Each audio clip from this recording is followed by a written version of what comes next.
Hitch hiking across सहारा। दोस्तों, hitch hiking का मतलब है लोगों से मदद मांग मांग कर सफ़र करना। अक्रॉस सहारा मतलब सहारा के पार जाना। सहारा जो है ये अफ्रीका में मौजूद एक बहुत बड़े सहरा का नाम है जो साइज़ में काफ़ी ज़्यादा बड़ा है। जो इस स्टोरी का राइटर है G.F. लैम्ब, वो कहते हैं कि अगर एक बहुत बड़े आदमी को कहा जाए कि वो इंग्लैंड मुल्क को उठाकर सहारा में रख दे तो उस इंग्लैंड मुल्क को ढूंढना काफ़ी मुश्किल हो जाएगा, क्योंकि सहारा का साइज़ इतना ज़्यादा बड़ा है। दोस्तों, जिस वक्त ये स्टोरी लिखी गई थी उस वक्त ये सहारा डेजर्ट जो है ये फ्रांस के कंट्रोल में था और अभी नया नया आज़ाद हुआ था। तो उस वक्त ये स्टोरी लिखी गई और ये जो सहरा है ये बहुत ज़्यादा बंजर सहरा है। यहाँ पे पानी बहुत कम है, यहाँ पे सब्जियाँ बहुत कम है और दूर दूर तक सिर्फ रेत ही रेत फैली हुई है। दोस्तों, GM फोस्टर कहता है कि ये ऐसी जगह है जहाँ पे कोई भी तसव्वुर नहीं कर सकता पैदल चलने का, लेकिन एक अमेरिकन जिसका नाम है रॉबर्ट क्रिस्टोफर, उसने ये सफ़र किया है पैदल और उसने ये सफ़र शुरू किया 1956 में। असल में जब रॉबर्ट क्रिस्टोफर छोटा था तो वो काफ़ी ज़्यादा शरारती था। उसकी जो सौतेली माँ है वो उसे डराया करती थी कि अगर उसने शरारतें की तो वो उसे टम्बकटू भेज देगी, जो कि एक जगह है सहारा में। इस बात से डरने की बजाय आहिस्ता आहिस्ता क्रिस्टोफर के दिल में यह ख्वाहिश पैदा हो गई कि वो जाकर उस जगह को देखे कि वो कैसी है। जब रॉबर्ट क्रिस्टोफर जवान हुआ तो उसने दुनिया का पहला सफ़र किया। उसने पूरी दुनिया घूमी सिर्फ $8 में, यानी सिर्फ $8 वो लेकर चला। बाकी जो खाना पीना रहना वगैरह वो वहाँ पे जिस जिस इलाके में जाता वहीं के लोगों से हेल्प लेता और उसने पूरी दुनिया घूमी। अब उसकी ख्वाहिश ये थी कि वो सहारा डेजर्ट जाए और वो जगह देखे जिस जगह का नाम लेकर उसकी जो सौतेली माँ है उसे डराया करती थी, यानी टम्बकटू। उसने अपना सहारा का ये सफ़र शुरू किया एक इलाके से जिसका नाम है बोसादा। बोसादा जो है ये स्टार्टिंग पॉइंट है सहारा डेजर्ट का। बोसादा का मतलब है पोर्ट ऑफ सहारा, यानी बंदरगाह, रेत के समंदर की बंदरगाह जहाँ से रेत का समंदर शुरू होता है। क्रिस्टोफर को पता चला कि एक ट्रक जो है वो निकलने वाला है थोड़ी देर तक, जो साउथ की तरफ जाएगा। तो उसने बात की ड्राइवर से और उस ट्रक में सवार हो गया। अब उस ट्रक में 3 लोग थे, ड्राइवर था, ग्रीसर था और क्रिस्टोफर था। वो तीनों जो है वो फ्रंट पे बैठ गए एक साथ। और जो ट्रक था उसने क्योंकि सहरा के ऊपर से चलना था, रेत के ऊपर से, तो वो 32 किलोमीटर फी घंटा की रफ्तार से चल रहा था, जो कि बहुत ज़्यादा स्लो थी। और इसके अलावा जो टेम्परेचर है वो बढ़ता जा रहा था और हर चीज़ गर्म हो रही थी। उसने जो ठंडा पानी रखा था पीने के लिए वो थोड़ी देर बाद इतना गर्म हो गया कि उससे वो चाय बना सकते थे। उनके पास से एक फौजियों की गाड़ी गुजरी जो कि काफ़ी तेज़ रफ्तार से चल रही थी। तो क्रिस्टोफर ने सोचा कि मैं इस गाड़ी में बैठ जाता हूँ ताकि मैं तेज़ी से सफ़र कर सकूँ। उसने उस गाड़ी को रोका और वो जो लेफ्टिनेंट था उसको कहा कि मुझे अपने साथ ले जाओ। लेफ्टिनेंट ने कहा कि हमें सिविलियंस को अपने साथ लेके जाने की इजाज़त नहीं है, हम सिर्फ फौजियों को ही अपने साथ लेकर जाते हैं। तो जो क्रिस्टोफर था उसके पास एक लेटर था जो मिनिस्ट्री ऑफ वॉर से इशू हुआ था। ये उस वक्त की बात है जब क्रिस्टोफर एक जंग पर गया था चीज़ों को रिकॉर्ड करने के लिए। तो जो मिनिस्ट्री ऑफ वॉर है उन्होंने एक लाइसेंस दिया था क्रिस्टोफर को, जिसका मतलब यह था कि वो थोड़ी देर के लिए एज अ सोल्जर भर्ती किया जाता है फौज में। असल में उसका काम लड़ना नहीं था, सिर्फ लड़ाई को रिकॉर्ड करना था। क्रिस्टोफर ने वो डॉक्यूमेंट दिखाया कि देखो मैं भी एक फौजी हूँ। वो लेफ्टिनेंट ने डॉक्यूमेंट को पलट कर नहीं देखा जिसके ऊपर कैंसिल की स्टैंप लगी थी, यानी वो जो डॉक्यूमेंट था अब वो कैंसिल हो चुका था। उसने कैंसिलेशन स्टैंप देखे बगैर ही क्रिस्टोफर को फौजी मान लिया और अपने साथ ले गया। लेफ्टिनेंट ने क्रिस्टोफर को एक इलाके में छोड़ दिया जिसका नाम था गिरदाया। ये एक सहरा में मौजूद छोटा सा शहर है। इस शहर में जो क्रिस्टोफर को बुरी बात लगी वो ये कि यहाँ पे बहुत ज़्यादा मक्खियाँ थीं, हर तरफ मक्खियाँ। और जो छोटे बच्चों के फेसेस हैं वो कहता है कि मैं उनके फेसेस देख ही नहीं सका क्योंकि उनके फेसेस हमेशा मक्खियों से कवर रहते और जब भी कुछ खाने के लिए मुंह खोलते तो डर होता कि कहीं कोई मक्खी मुंह में ना चली जाए, इतनी ज़्यादा मक्खियाँ थी यहाँ पे। अब गिरदाया से क्रिस्टोफर ने आगे जाना था एक इलाका जिसका नाम है एल्गोलिया। एल्गोलिया के लिए एक उसको पता चला कि ट्रक जो है वो निकलने वाला है। तो उसने उस ड्राइवर से बात की और उस ट्रक में सवार हो गया। वो जो ट्रक था काफ़ी नया था और बहुत ज़्यादा पावरफुल था। उस ट्रक के अंदर 10 टन वजनी सामान था। वो ट्रक जो था वो शहर से बाहर निकला और थोड़े से सफ़र के बाद जो रोड था वो ख़त्म हो गया। अब आगे जो थी वो रेत के ऊपर सफ़र करना था ट्रक ने। लेकिन कभी कभार ऐसा होता कि रेत काफ़ी नरम आती और ट्रक का जो टायर है वो रेत के अंदर धंस जाता। अब ऐसी सूरत में उन्होंने एक 10 फुट लंबा स्टील की प्लेट्स का एक जाल सा बनाया था। जब ट्रक के टायर रेत में धंस जाते तो वो मेटल की प्लेट्स को आगे रखते जिसकी वजह से जो सरफेस है वो थोड़ा हार्ड हो जाता और ट्रक थोड़ा सा मूव करता। वो इस तरह बार बार रुकते, बार बार चलते, करते कराते वो आगे आगे जाते रहे। दोस्तों, जो ट्रक का ड्राइवर है उसने क्रिस्टोफर को एक वाकया बताया जिसकी वजह से क्रिस्टोफर और ज़्यादा डर गया।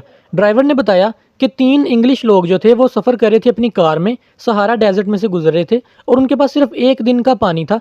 लेकिन उनकी जो कार है वो रेत में इस तरह फंस गई और 3 दिन बाद उन अंग्रेज़ लोगों की लाशें मिली जो कि बिल्कुल सूखे हुए पत्तों की तरह पड़ी थी। उनका मुआयना करने से पता चला कि इन्होंने अपनी गाड़ी का रेडिएटर खोल के उसका पानी भी पीने की कोशिश की है और यहाँ तक एक बंदे ने तो अपनी गाड़ी का इंजन ऑयल निकाल के पीने की कोशिश की। अब दोस्तों, अगला दिन शुरू हो गया और जो ड्राइवर के साथ एक और बंदा होता है ग्रीसर, उसने आके बताया, उसने कहा कि एक बुरी खबर है, वो ये कि हमारे पानी वाले जो 2 बैग हैं वो फट चुके हैं। अब हमारा जो सफ़र है वो थोड़ा सा मुश्किल हो जाएगा। दोस्तों, ये खबर सुन के क्रिस्टोफर को कल वाली बात याद आ गई उन 3 अंग्रेज़ लोगों की जो गाड़ी पे निकले थे और मर गए थे। अब इन लोगों ने एल्गोलिया सफ़र करने की बजाय सबसे पहले पानी का कोई कुआं ढूंढना मुनासिब समझा। तो क्रिस्टोफर के पास एक मैप था जिसके ऊपर सारे पानी के कुओं की डिटेल थी। तो जो सबसे करीबी कुआं था वो तकरीबन 50 किलोमीटर दूर था। वो वहाँ चल पड़े।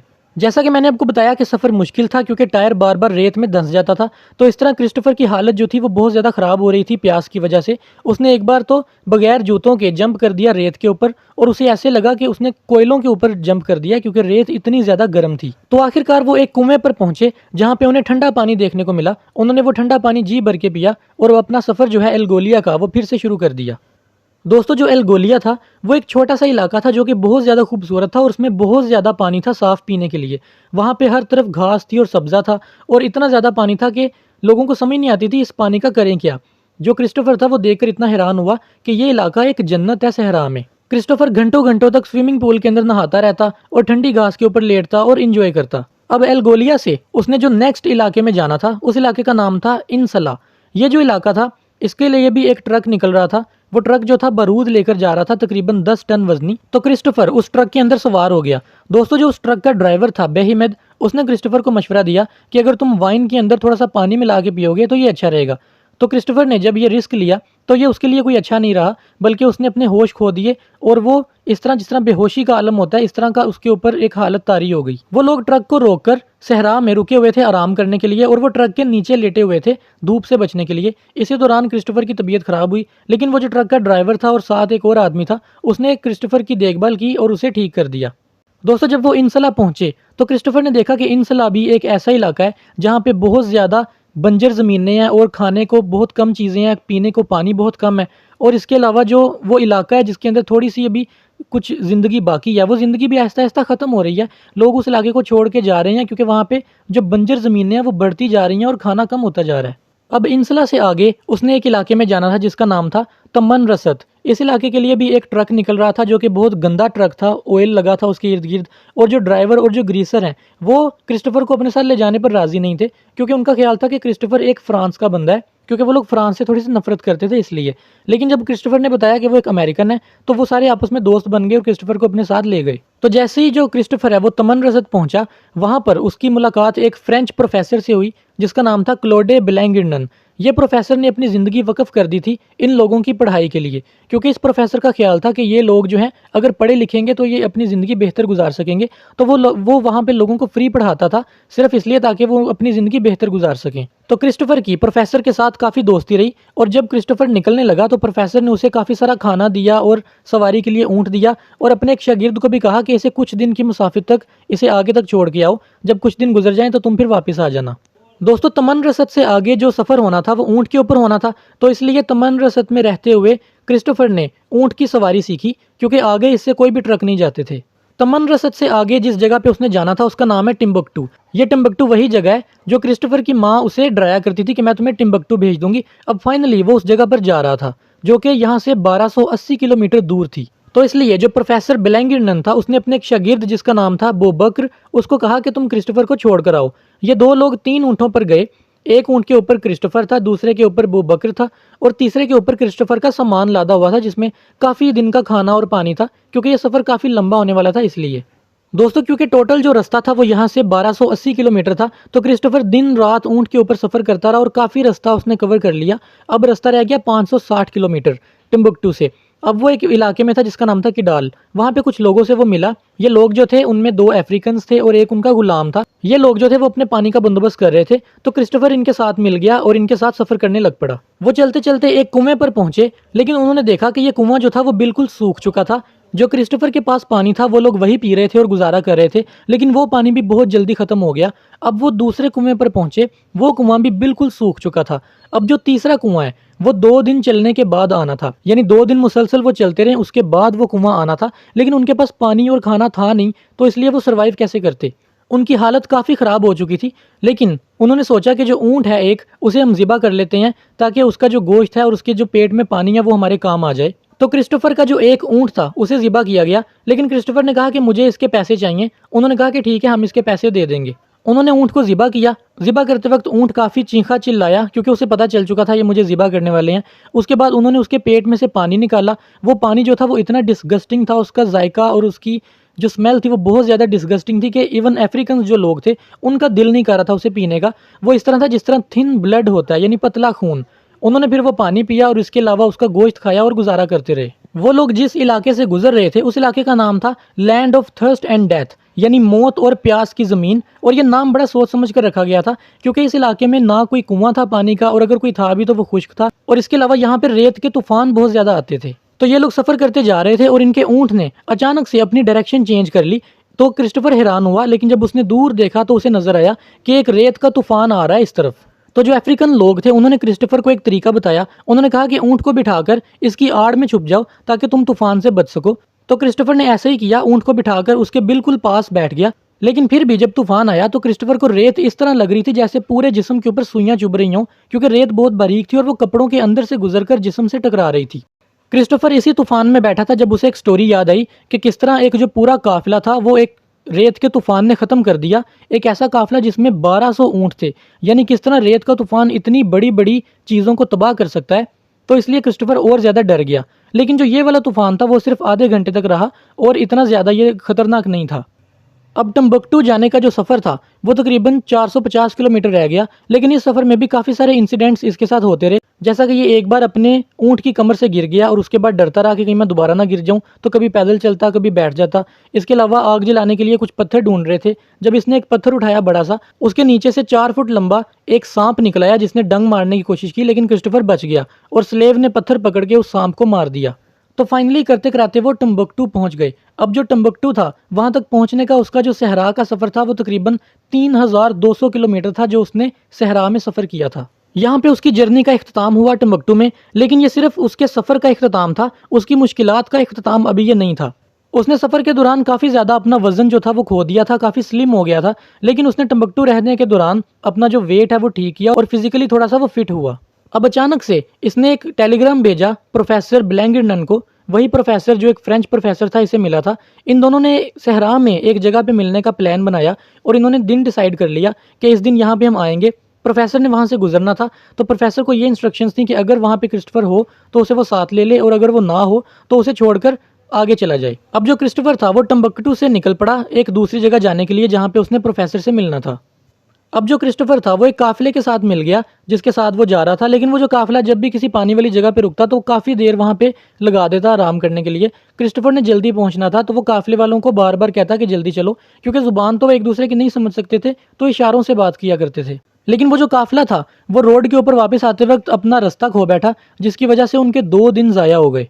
अब फाइनली जो क्रिस्टोफर था वो एक इलाके में पहुंच गया जिसका नाम था अबेनग्रिथ। ये वही जगह थी जहाँ पे उसने प्रोफेसर से मिलना था, और वो अकेला वहाँ पे रुक गया, प्रोफेसर का इंतजार करने लग पड़ा। अब वहाँ पे उसने तकरीबन 1 दिन या 2 दिन इंतजार करना था प्रोफेसर का, और इसके लिए उसके पास कोई पानी वगैरह नहीं था अपने आप को जिंदा रखने के लिए। लेकिन उससे 275 किलोमीटर दूर एक कुआं था, वो वहाँ पर गया। वो वहाँ पर पानी जब उसने देखा जाकर तो वो 46 मीटर नीचे पानी था। लेकिन क्रिस्टोफर के पास कोई ऐसी डिवाइस नहीं थी या कोई ऐसी रस्सी नहीं थी जिससे वो पानी को खींचकर ऊपर निकाल सकता। उसके पास एक टी पॉट था पानी को लाने के लिए, लेकिन उसके पास कोई रस्सी नहीं थी जिससे वो टी पॉट को बांध कर लटका सकता। उसके पास जितने भी कपड़े के पीसीज हो सकते थे उसने सारे जोड़ दिए, लेकिन फिर भी वो तकरीबन सिर्फ 8 मीटर नीचे जा सके। उसके पास एक स्लीपिंग बैग था जिसमें वो सोता था। वो सोच रहा था कि वो उसे काट के वो भी साथ बांध दे, लेकिन रात के वक्त जो थी वो सर्दी ज़्यादा हो जाती थी, और अगर उसके पास स्लीपिंग बैग ना हो रात के वक्त तो वो ठंड से मर जाए। सहरा में दिन के वक्त गर्मी इतनी ज़्यादा होती है कि बंदा जल के मर जाता है, और रात के वक्त इतनी सर्दी होती है कि वो ठंड से मर जाता है। तो इसलिए उसने अपने स्लीपिंग बैग को कुछ नहीं किया। अब उसकी हालत वहाँ पे काफ़ी ख़राब हो रही थी, प्यास की वजह से उसके होंठ खुश्क हो चुके थे और वो मरने वाला था। तो उसने सोचा कि मरने से पहले मैं कम से कम अपनी एक वीडियो रिकॉर्ड कर लेता हूँ, ताकि जब मेरी डेड बॉडी मिले लोगों को तो वो देख सकें कि मेरे साथ क्या हुआ था। तो जब उसने अपनी वीडियो रिकॉर्ड करने के लिए कैमरा निकाला तो उसके जहन में आया कि कैमरे की रिकॉर्डिंग जो है वो एक बारीक सी वायर के थ्रू होती है, और वो वायर जो है वो यूज़ की जा सकती है पानी को निकालने के लिए। वो वायर की लेंथ 305 मीटर है, लेकिन वो इतनी नाजुक है कि वो बाल से बस थोड़ी सी ज़्यादा मोटी है, वो इतना वेट उठा नहीं सकती। तो उसने उस वायर को काफ़ी बार फोल्ड किया, तकरीबन 7 बार फोल्ड किया। अब वो इतनी मोटी हो गई कि वो पानी के वेट को थोड़ा सा उठा सके। उसने उसके साथ टी पॉट बांधा और सारी सुबह उसने लगा दी पानी निकालने में। उसने काफ़ी सारा पानी निकाल लिया। उसने जब वो पानी पिया तो उसके अंदर थोड़ी सी एनर्जी आई, लेकिन अभी भी उसके पास खाने को कुछ नहीं था, तो अभी भी वो मर रहा था भूख की वजह से। तो इसके बाद वो बैठा रहा वहाँ पे इंतज़ार के लिए। उसका ये ख्याल था अगर प्रोफेसर एक दिन में नहीं आया तो वो मर जाएगा। और वो शाम के वक्त बाहर बैठा था, उसे दूर से गर्द उठती हुई नजर आई। उसको लगा कि ये कोई रेत का तूफान आ रहा है, लेकिन उसने कहा कि नहीं, शायद ये गाड़ी की वजह से कोई गर्द उठ रही है। लेकिन फिर उसने सोचा कि गाड़ी से इतनी ज़्यादा गर्द तो नहीं उठती। गर्द करीब आई तो उसने देखा कि वो दो बड़े बड़े ट्रक थे जो उसकी तरफ आ रहे थे। ये वो दो ट्रक थे जो उसकी जान बचाने के लिए उसके पास आ रहे थे। ये ट्रक प्रोफेसर ब्लैंगिनन ने भेजे थे। असल में हुआ ये था कि जो प्रोफेसर था वो इस जगह पर पहले आ चुका था, लेकिन जब उसने देखा क्रिस्टोफर नहीं है तो वो वापस चला गया। तो रास्ते में किसी ने उसे बताया कि क्रिस्टोफर एक वादी है, वहां पर चला गया। लेकिन जब प्रोफेसर वादी में गया तो क्रिस्टोफर वहां पर भी नहीं था। तो प्रोफेसर को समझ आ गई कि क्रिस्टोफर बैठा उसका इंतजार कर रहा है एबेनग्रीथ में। तो इसलिए उसने अलग अलग ट्रक जो थे वो अलग अलग डायरेक्शन में भेजे क्रिस्टोफर को ढूंढने के लिए, और दो ट्रक जो थे वो उस वादी में भी भेजे एबेनग्रीथ में जहां पे उन्होंने मिलना था। तो वो दो ट्रक ने आकर क्रिस्टोफर की जान बचा ली। प्रोफेसर की अक्लमंदी की वजह से क्रिस्टोफर जो था वो रेत में दबकर नहीं मरा, बल्कि वो अपने घर आ गया। तो ये थी स्टोरी। अब इसके क्वेश्चन आंसर करते हैं। मैं सोल्ड क्वेश्चन स्क्रीन पे दिखाऊंगा, आप रोक कर या स्क्रीनशॉट लेके आराम से पढ़ लें।